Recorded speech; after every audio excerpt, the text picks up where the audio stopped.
আবু বকর সিদ্দিক রাদিয়াল্লাহু তাআলা মুমূর্ষ অবস্থা, বুখারী শরীফের 1387 নম্বর হাদিস, 1327, উনি মারা যাবে অবস্থা। আম্মাজান আয়েশা সিদ্দিকা রাদিয়াল্লাহু তাআলা আনহা পাশে বসা।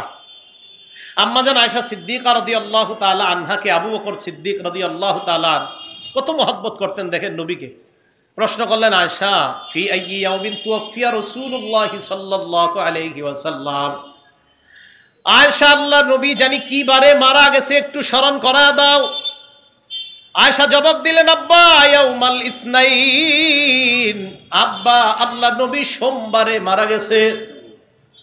আবু বকর সিদ্দিক প্রশ্ন করলেন, আইয়ু ইয়াউমিন হাযা, আয়েশা আজকে কি বার? আয়েশা সিদ্দিকা জবাব দেয়, ইয়াউমুল ইসনাইন, আব্বা আজকেও সোমবার। আয়েশা নবীজি কি বারে মারা গেছে? তো আয়েশা কয়, হুজুর আব্বা সোমবারে। আবু বকর সিদ্দিক রাদিয়াল্লাহু তাআলা প্রশ্ন করলেন, আয়েশা আজকে কি বার? তো আব্বা আজকেও তো সোমবার। আবু বকর সিদ্দিক কয়, বাইনি ওয়া বাইনাল লাইল, আহারে আজকে সন্ধ্যার আগে যদি মারা যাইতাম আমার মরণটাও সোমবারে হইতো। সুবহানাল্লাহ, আমার হাবিব মারা গেছে সোমবারে, আজকে সন্ধ্যার আগে আমি মারা গেলে তা আমার মরণটাও সোমবারে হতো। কতটা মহব্বত যে রাসূল মারা গেছে সোমবারে, তো আমার মরণও যেন সোমবারে হয়। এটা ছিল ইশক, মহব্বত। এখন কথা, আমরা নবীজিকে কেন মহব্বত করব? বলেন তো, শব্দটা কি বললাম? আমরা নবীজিকে কেন, কেমন ভাবে মহব্বত করব? এখন যে আলোচনাটা করব, এই আলোচনাটা আমাদের মা বোনদেরকে আমি এক জায়গায় লিখেও দিছি। এই আলোচনাটা লেখা যারা গর্ভবতী নারী তাদের চারপাশে দেয়ালে লাগাই দিবে এই আলোচনাটা। এখন যেটা করব, তারা যেন চারদিকে তাকাইলে এই লেখাগুলা দেখতে পায়। আগে শোনেন কথাগুলা, আমি এক জায়গায় লিখেও দিছি, একটা পেজে লেখা লিখে আছে, ওইটাতে আমি লেখা দিছি যে এটা লেমিনেটিং করে বের করেন, বের করে দেয়ালে দেয়ালে লাগাইয়া দেন। নাটক, সিনেমা তাদেরকে কল্পনা না করে যেন ওই লেখাগুলাতে যা আছে এইগুলা কল্পনা করে। তো নবীজিকে আমরা কেন মহব্বত করব? মাথা থেকে পা মুবারক পর্যন্ত এখন নবীজির বর্ণনা দিব। এই রাসূল আকরাম সাল্লাল্লাহু আলাইহি সাল্লাম এত সুন্দর ছিলেন, মানুষ কয় ওমকে খুব সুন্দর দেখতে, তাই তাকে মহব্বত করি। সারা দুনিয়াকে জানায়া দিবেন, আমার রাসূলের বর্ণনা শুনে দেখো, ওনার চেয়ে সুন্দর দুনিয়াতে কেউ ছিল না, তো মহব্বত করতে হয় তাকে করো। কোত্থেকে শুরু হবে? মাথা থেকে পা পর্যন্ত, মন দিয়ে শুনবেন। ভূমিকায় একটা হাদিস শোনেন, আল জামিউস সগীর কিতাবের নাম। এই কিতাবের 6452 নাম্বার হাদিস, ইমাম সুয়ুতি রহমতুল্লাহ আলাইহির লেখা কিতাবটা। এই কিতাবের মধ্যে আসছে, কানা রাসূলুল্লাহ সাল্লাল্লাহু আলাইহি ওয়াসাল্লাম আবিয়াদা কান্নামা সিগমিন ফিদ্দা, নবীজি সাল্লাল্লাহু আলাইহি ওয়াসাল্লাম এত সৌন্দর্যময় ছিলেন যেন তার দেহটা রূপা দ্বারা তৈরি করা। সুবহানাল্লাহ, কি দ্বারা? তো গর্ভবতী মা রাসূলকে ভাববে, কেন নায়ক নায়িকা ভাববে? ঠিক, রাসূল আকরাম সাল্লাল্লাহু আলাইহি ওয়াসাল্লামের দেহ মোবারক কেমন যেন রূপা দ্বারা আল্লাহ তৈরি করছেন, এত সুন্দর ছিল। এবার মাথা থেকে বর্ণনা শুনেন। 1 নাম্বার, নবীজি সাল্লাল্লাহু আলাইহি সাল্লামের মাথা মোবারক এটা দেখতে কেমন ছিল? তিরমিজি শরীফের 3637 নাম্বার হাদিস, 3637, 3637। عن علي بن أبي طالب رضي الله تعالى عنه قال كان رسول الله صلى الله عليه وسلم ضخم الرأس। আলী ইবনে আবি তালেবের বর্ণনা, আল্লাহ রাসূল সাল্লাল্লাহু আলাইহি ওয়াসাল্লামের মাথাটা তুলনামূলকভাবে একটু বড় ছিল, দেখতে বড় চমৎকার। একদম ছোট মাথা যেগুলো, এগুলোর চেয়ে একটু দেখতে বড়, খুব সুন্দরভাবে আল্লাহ পাক রব্বুল আলামিন নবীজির মাথা মোবারকটা সাজিয়েছেন। 2 নাম্বার, মাথার চুল মোবারক কেমন ছিল রাসূল আকরাম সাল্লাল্লাহু আলাইহি সাল্লামের?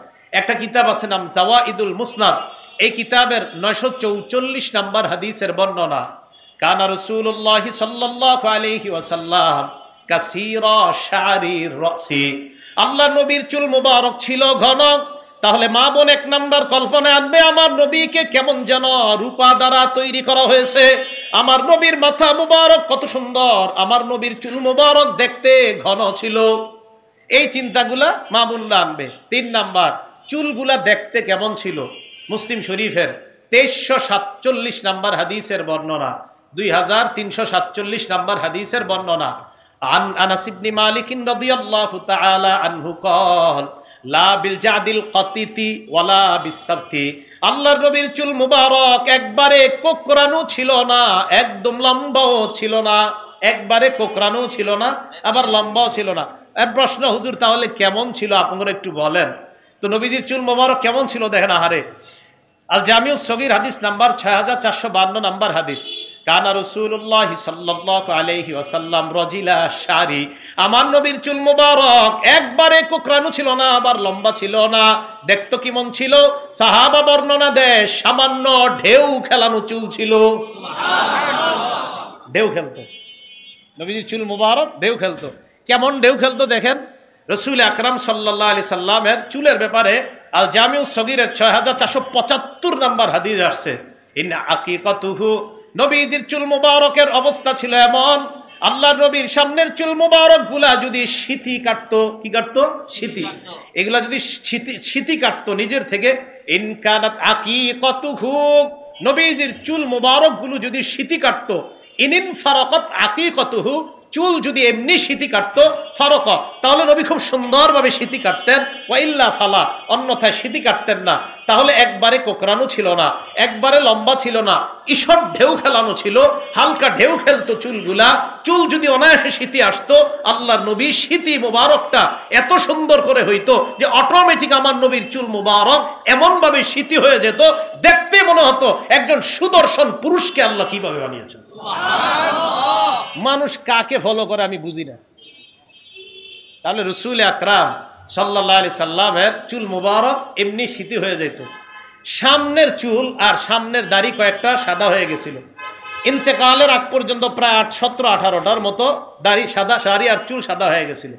মুসলিম শরীফের 2344 নাম্বার হাদিসের বর্ণনা, কদ শামিত মুকদ্দামু রাসিহি ওয়া লিহিয়াতি, সামনের চুল আর দাড়ি কয়েকটা সাদা হয়ে গেছে। দেখেন কি কয়, কানা ইজাদ্দাহানা, নবী যদি চুল এবং দাড়ির মধ্যে তেল লাগাইতেন, লাম ইয়াত্তাবায়ান, তাহলে ওই সাদা চুলগুলা দেখা যাইতো না। তেল লাগায় রাখলে এই সাদা কয়েকটা দেখা যাইতো না। যদি তেল না লাগাইতেন, ওয়াইযা কানা শাইসা রাসুহু, আর কখনো যদি চুলগুলা পড়তো একটু এলোমেলো হয়ে যাইত, তখন দেখা যাইতো দুই একটা সাদা আছে। অন্যথায় তেল লাগিয়ে রাখলে 64 বছর, আপনার 60 বছরের পরেও আমার নবীর ওই চুল সাদা দেখা যাইতো না তেল লাগানোর পর। তাহলে কানা ইজাত তাহানা লাম ইয়াতাবায়ান, তেল লাগাইলে আর দেখা যাইতো না। ওয়াইদা শাই, আগে বলেন, আমি আরো বলবো, যদি স্ত্রীদেরকে এগুলা বলবেন তো সবাই ইনশাআল্লাহ, না হলে সামনে আর কমু না, বাকি আছে কিন্তু সব, মাত্র মাথা ধরলাম। বলেন তো বিবিদেরকে এগুলা শোনাবেন তো, হ্যাঁ, যে এইগুলা ভাবো। রাসূল আকরাম সাল্লাল্লাহু আলাইহি সাল্লামের দাড়ি মোবারক, চুল মোবারক একটু সাদা ছিল। এগুলো চুলের অবস্থা। এখন আসেন 4 নাম্বার কথা, চুল কি পর্যন্ত ছিল। 1 নাম্বার ওয়ফর, কানের মধ্য পর্যন্ত, অর্ধেক পর্যন্ত। 2 নাম্বার লিম্মা, কাঁধ এবং 2 কানের মাঝামাঝি পর্যন্ত। 3 নাম্বার জুম্মা, 2 কাঁধ পর্যন্ত প্রলম্বিত চুলকে বলা হয় জুম্মা। 3টা হাদিস থেকে আমরা শুনি আমরা। 4 নাম্বার আলোচনা হলো নবীজির চুল মোবারক কি পরিমাণ লম্বা ছিল। 1 নাম্বার 2 কানের মাঝামাঝি মানে অর্ধেক পর্যন্ত লম্বা ছিল। মুসলিম শরীফের হাদিস 2338 নাম্বার হাদিস, 2338 নাম্বার হাদিস। এই হাদিসের মধ্যে আসছে, কানা রাসূলুল্লাহ সাল্লাল্লাহু আলাইহি ওয়াসাল্লাম, কানা শারু রাসূলিল্লাহ সাল্লাল্লাহু আলাইহি ওয়াসাল্লাম ইলা আনসাফি উযুনাই, আল্লাহর নবীর চুল মুবারক কানের অর্ধেক পর্যন্ত লম্বা ছিল, এটাকে বলা হয় ওয়াফরা। তাহলে কানের অর্ধেক পর্যন্ত, বলেন এটাকে কি বলা হয়? ওয়াফরা। এবার 2 নাম্বার লিম্মা, লিম্মা কাকে বলা হয়? 2 কাঁধ আর 2 কানের মাঝামাঝি চুলকে। দলিল বুখারী শরীফের 5905 নাম্বার হাদিসের বর্ণনা, কানা শারু রাসূলিল্লাহি সাল্লাল্লাহু আলাইহি ওয়াসাল্লাম বাইনা উযুনাইহি ওয়া আতিকিহি, আল্লাহর নবীর চুল মুবারক 2 কান এবং 2 কাঁধের মাঝামাঝি পর্যন্ত ছিল, এটাকে বলা হয় লিম্মা। 3 নাম্বার জুম্মা, বুখারীর বর্ণনা 5904 নাম্বার হাদিসের বর্ণনা। আগেরটা 5905, এটা 5904। কানা ইয়াদরিবু শারু রাসূলিল্লাহি সাল্লাল্লাহু আলাইহি ওয়াসাল্লাম মানকিবাই, আল্লাহর নবীর চুল মুবারক এই কাঁধ পর্যন্ত প্রলম্বিত হলো। তাহলে কানের মাঝামাঝি পর্যন্ত অফরা, কাঁধ এবং কানের মাঝামাঝি পর্যন্ত লিম্মা, আর কাঁধ পর্যন্ত প্রলম্বিত চুলকে বলা হয় জুম্মা। নবীজি সাল্লাল্লাহু আলাইহি সাল্লামের এটা হলো চুলের পরিমাপ কতটুকু ছিল। 5 নাম্বার আলোচনা, নবীজি সাল্লাল্লাহু আলাইহি সাল্লামের চেহারা মুবারক কেমন ছিল। সহিহ বুখারী হাদিস নাম্বার 3549 নাম্বার হাদিসের বর্ণনা, কানা রাসূলুল্লাহ সাল্লাল্লাহু আলাইহি ওয়াসাল্লাম আহসানান নাসি ওয়াজহা, নবীজি সাল্লাল্লাহু আলাইহি ওয়াসাল্লামের চেহারা মোবারক দুনিয়ার সব মানুষের চাইতে বেশি সুন্দর। তাহলে বিবিরে বলবেন, আরে তুমি কার চেহারা দেখে ফলো করো?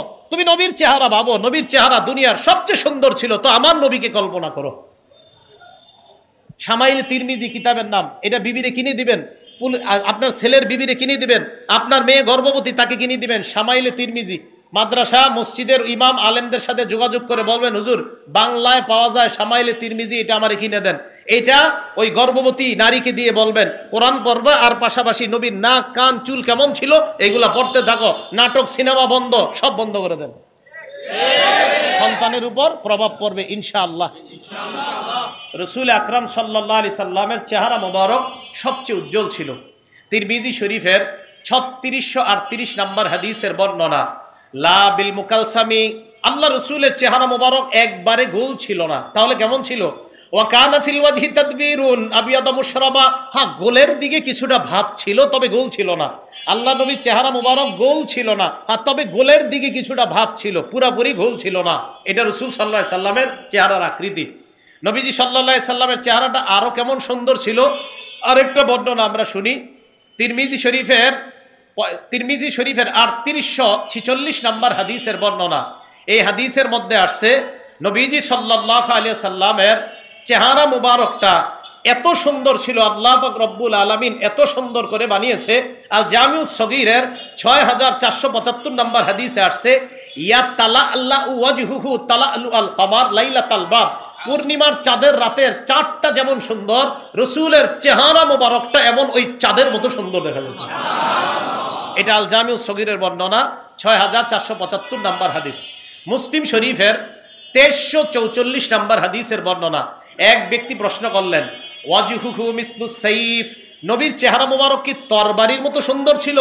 সাহাবা জবাব দিলেন, লা বাল মিসলাশ শামসি ওয়াল কমার, আল্লাহর নবীর চেহারা মুবারক চন্দ্র এবং সূর্যের মতো সুন্দর। এক ব্যক্তি বললেন, ওনার চেহারা কি তরবারির মতো সুন্দর ছিল? তো বললেন, না, ওনার চেহারা ছিল চাঁদের মতো, সূর্যের মতো সুন্দর ছিল। এটা রাসূল আকরাম সাল্লাল্লাহু আলাইহি সাল্লামের সৌন্দর্যতা। তো নবীজি সাল্লাল্লাহু আলাইহি সাল্লামকে আল্লাহ পাক রব্বুল আলামিন এত সুন্দর করে বানিয়েছেন, তা আমরা যখন মা বোনদেরকে বলবো, তারা যদি কল্পনা করতেই হয়, তাহলে রাসূল আকরাম সাল্লাল্লাহু আলাইহি সাল্লামের এই চেহারা মুবারক নিয়ে কল্পনা করবে।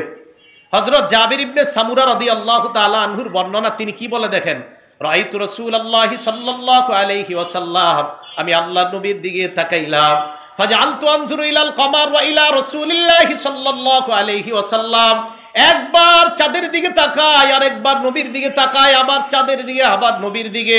হুয়া আহসানু ইনদি মিনাল কমার, আল্লাহর কসম বারবার চাঁদের দিকে তাকায় দেখলাম নবীর চেহারা মুবারক চাঁদের চাইতে সুন্দর। এই ভাবনা দেন বিবির মধ্যে, তাহলে চেহারা মুবারক চাঁদের মতো সুন্দর কেমন জানি ছিল। আল্লাহ যেন ওই সৌন্দর্যতা নিয়ে আমাদেরকে দুনিয়াতে থাকবে একবার ঘুমে দেখার তৌফিক দান করুন, আমিন। রাসূল আকরাম সাল্লাল্লাহু, আর আপনার বিবি কল্পনা করতে করতে হতেও পারে একদিন স্বপ্নে দেখেই ফেলবে। এগুলো 5 নাম্বার চেহারার বর্ণনা। 6 নাম্বার নবীজি সাল্লাল্লাহু আলাইহি সাল্লামের কপাল মোবারকের বর্ণনা। কানা রাসূলুল্লাহ সাল্লাল্লাহু আলাইহি ওয়াসাল্লাম ওয়াসিআল জাবিন, নবীজির কপালটা ছিল চওড়া, দেখতেই মনে হতো নেতৃত্ব গুণে সর্বপ্রকার গুণ দিয়ে আল্লাহ ওনাকে বানিয়েছেন কপালটা। 7 নাম্বার নবীজির ভুরু মোবারক, ভুরু এই দুই পাশের ভুরু। আল জামিউস সগীর 6475 নাম্বার হাদিসে আসছে, কানা রাসূলুল্লাহ সাল্লাল্লাহু আলাইহি ওয়াসাল্লাম আযাজ্জাল হাওয়াজিবি সাওয়াবিগা মিন গায়রি কারনিন বাইনাহুমা, রাসূল আকরাম সাল্লাল্লাহু আলাইহি ওয়াসাল্লামের ভুরু মুবারক, এই দুই ভুরু মুবারক ছিল বক্র, বাঁকা, সরু, চিকন। এখন পার্লারে গিয়ে অনেকে চিকন করে, আমার নবীর ভুরু আল্লাহ বানাইছে এমন সুবহানাল্লাহ, চিকন ছিল।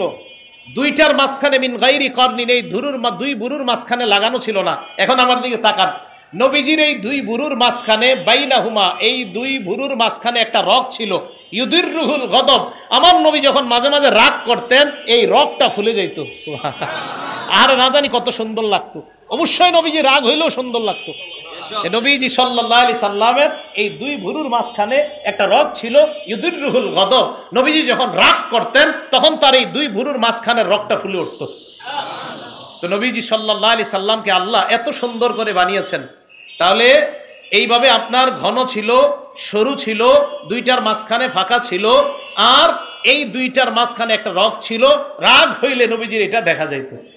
এগুলো 7 নাম্বার। 8 নাম্বার, নবীজি সাল্লাল্লাহু আলাইহি সাল্লামের চোখ মুবারক। সহিহুল আদাবিল মুফরাদ কিতাবের নাম। এই কিতাবের 988 নাম্বার হাদিস। এই হাদিসের মধ্যে আছে, কানা রাসূলুল্লাহ সাল্লাল্লাহু আলাইহি ওয়াসাল্লাম আজিমাল আইনাইন। জান্নাতের মধ্যে হুর যারা থাকবে তাদের চক্ষুগুলা হবে ডাগর ডাগর চোখ। আমার নবীকে দুনিয়াতে আল্লাহ ডাগর ডাগর চোখ বিশিষ্ট বানিয়েছেন। সুবহানাল্লাহ, চোখ বিশিষ্ট বানিয়েছেন। তিরমিজি শরীফের হাদিস 3638 নাম্বার হাদিসের বর্ণনা। এই হাদিসের মধ্যে আসছে, আদাজাল আইনাইন, নবীজির চোখের ভিতরের মণিটা ছিল কালো।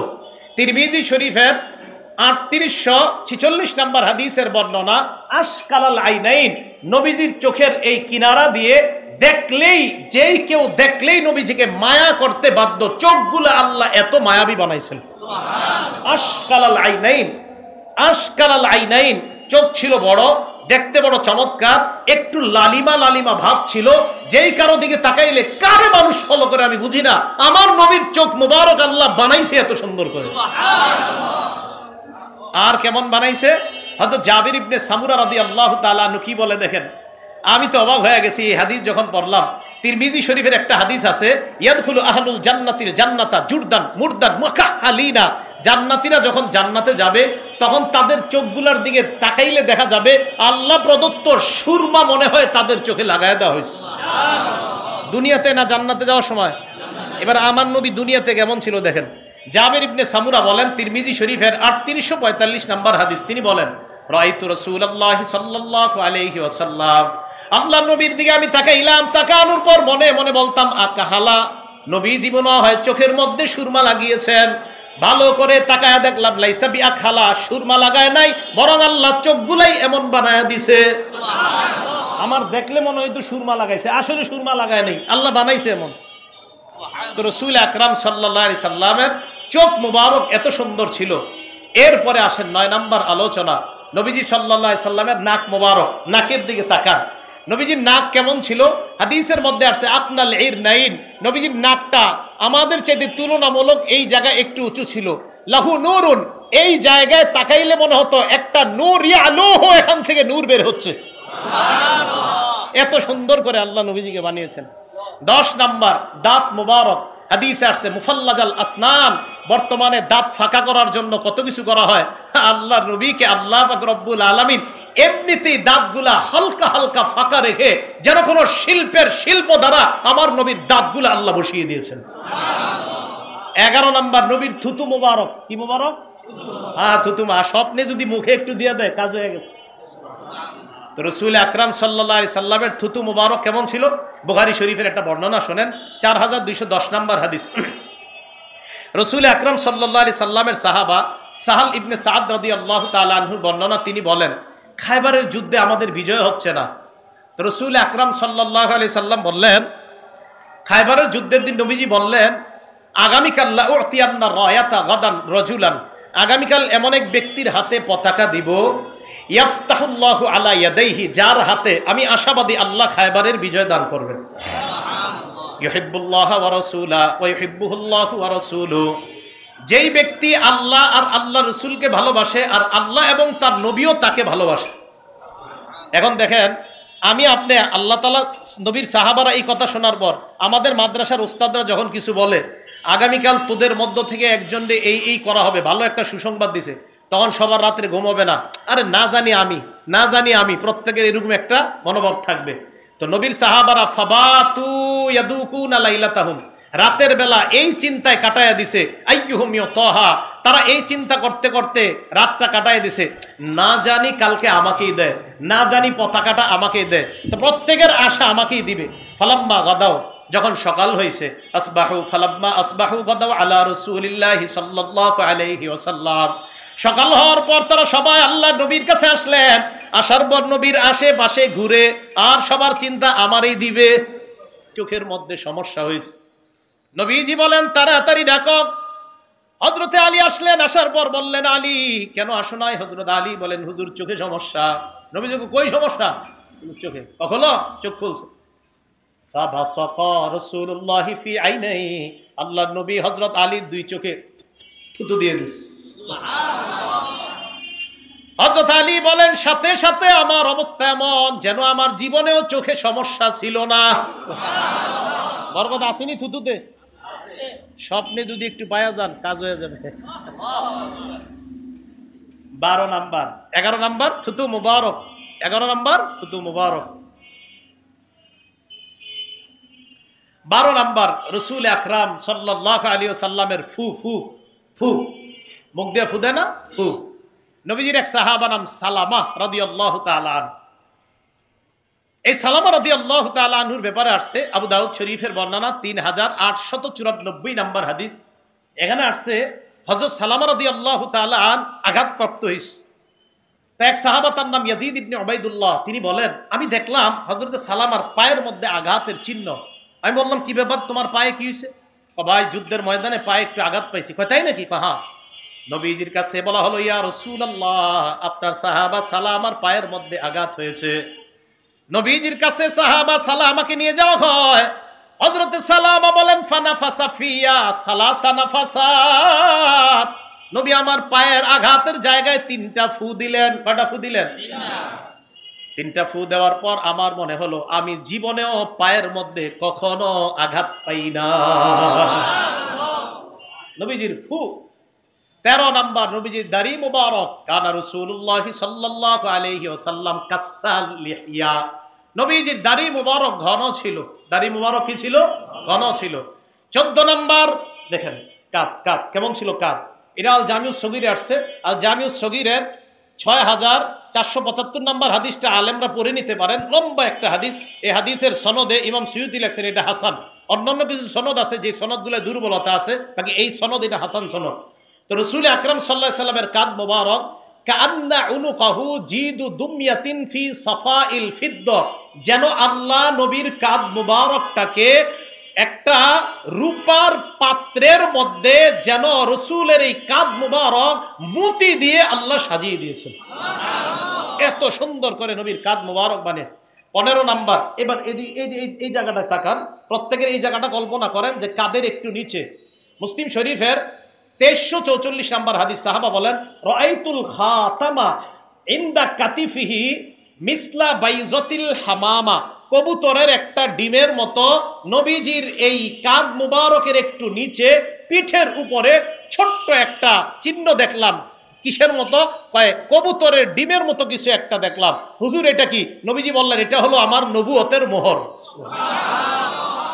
16 নাম্বার বুক। কানা রাসূলুল্লাহ সাল্লাল্লাহু আলাইহি ওয়াসাল্লাম আরিদুস সাদরি, আমার নবীর বুক মুবারক প্রশস্ত ছিল, দেখলেই পালোহান মনে হতো। 17 নাম্বার তাকান, এই বুক থেকে নাভি পর্যন্ত পশম কেমন ছিল?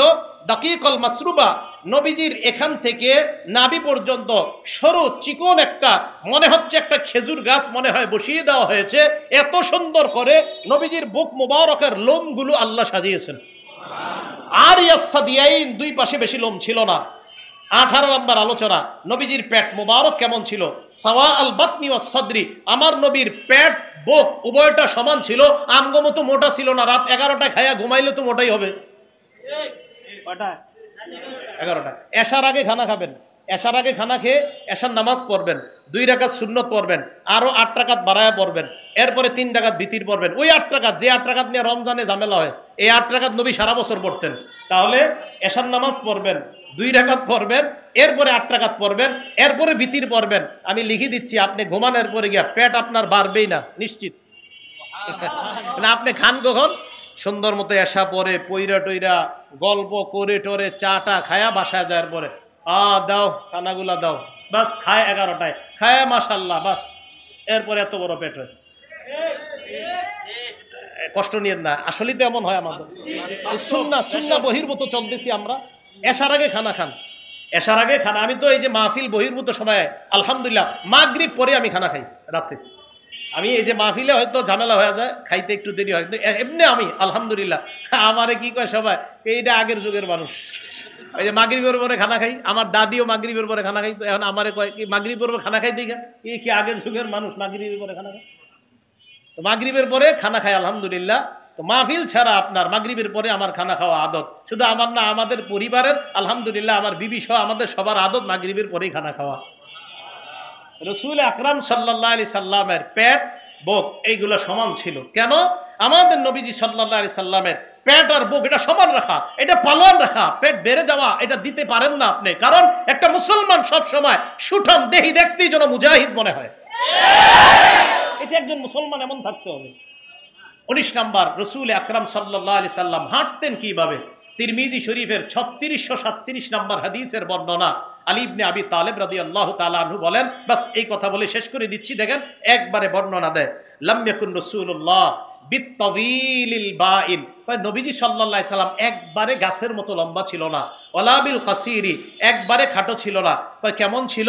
শাসনুল কাফাইনি ওয়াল কদামাইন, হাতগুলা আর পাগুলা ছিল মাংসালু। আমার একটু ধরেন তো, এই দেখেন, কেউ যখন নবীজিকে ধরতো তখন তার হাত মুবারক একদম নরম ছিল, আর যখন তরবারি ধরতেন তখন ওনার চেয়ে এরকম শক্তিশালী আর কারো হাত ছিল না।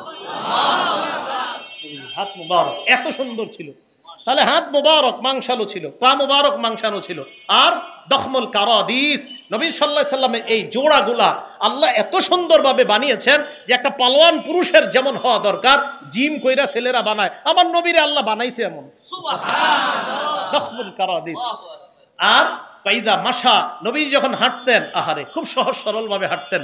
মাশা কান্নামা ইন হাত্তা মিন সাবাব, আমার নবী যখন হাঁটতেন মনে হতো সিঁড়ি দিয়ে উপর থেকে নিচে নামছে, অথচ সমতল ভূমিতে হাঁটতেছে। নবী হাঁটতেন এমন ভাবে, সহজ সরল মানুষের মতো হাঁটতেন। আমাদের বাংলাদেশের মাওলানা আব্দুল মালেক সাহেব এইভাবে হাঁটে। এত বড় হাস্তি আলেম, হাঁটা দেখলে, জুতা দেখলে মনেই হয় না ভিতরে কি জিনিস, আর হাঁটে গিয়ে কি জুতা পায়ে দেয়। হযরতের হাঁটাটা যখন আমি দেখি, এই হাদিস মনে পড়ে যে নবীজি সাল্লাল্লাহু আলাইহি সাল্লাম যখন হাঁটতেন সমতল ভূমিতে মনে হতো ইন হাত্তা মিন সাবাব, উপর থেকে নিচে নামতেছে। সহজ সরল মানুষগুলা যেমন মাথা নিচের দিকে দিয়ে দিয়ে হাঁটে, এমন ভাবে নবীজি হাঁটতেন। তো নবীজি সাল্লাল্লাহু আলাইহি সাল্লামের এই কল্পনাগুলা আপনারা মা বোনদেরকে দিয়ে দেন। আমি একটা লেখাও দিছি কোথায় জানি এই বিষয়ে, যে এটা কম্পিউটারে লেমিনেটিং করে বের করেন, করে এইগুলা আপনি চার দেয়ালে সাজিয়ে দেন। আপনার গর্ভবতী মাকে, বোনকে, ওই মেয়েগুলাকে বলেন এইগুলা দেখো আর কল্পনা করো, তোমার ভিতরে সন্তানের কল্পনাটা যখন করবা, মাথাটা কল্পনা করো তো নবীর মাথা কল্পনা করো, চোখ কল্পনা করো তো নবীর চোখ কল্পনা করো, নবী সাল্লাল্লাহু আলাইহি সাল্লামের চেহারা মুবারক কল্পনা করো। আহারে আমার ছেলের চুলটা জানি কেমন হয়, তো নবীর চুল মুবারক কল্পনা করো। আহারে আমার সন্তানের চোখটা জানি কেমন হয়, তো নবীর চোখ মুবারক কল্পনা করো। আহারে আমার সন্তানের হাতটা জানি কেমন হয়, তো নবীর হাত মুবারক কল্পনা করো। আহারে আমার সন্তানের নাকটা জানি কেমন হয়, তো নবীর নাক মুবারক কল্পনা করো। আমার সন্তানের পাগুলা জানি কেমন হয়, তো নবীর পা মুবারক কল্পনা করো। আমার সন্তানের বুকটা জানি কেমন হয়, তো নবীর বুক মুবারক কল্পনা করো। লিকুল্লি শাইইন আসার, প্রত্যেকটা জিনিসের একটা ক্রিয়া প্রতিক্রিয়া আছে। চিন্তা যদি খারাপ হয় সন্তানের উপর খারাপ প্রভাব পড়ে, চিন্তা যদি সুন্দর হয় সন্তানের উপর অবশ্যই সুন্দর প্রভাব পড়বে। আল্লাহ পাক রব্বুল আলামিন আমাদের সকলকে যে কথাগুলো বললাম, রসুল আকরাম সাল্লাল্লাহু আলাইহি সাল্লামকে যেন সবচেয়ে বেশি মহব্বত করতে পারি, আল্লাহ তৌফিক দান করেন। আমিন। ওয়া আখিরু দাওয়ানা আলহামদুলিল্লাহি রাব্বিল আলামিন।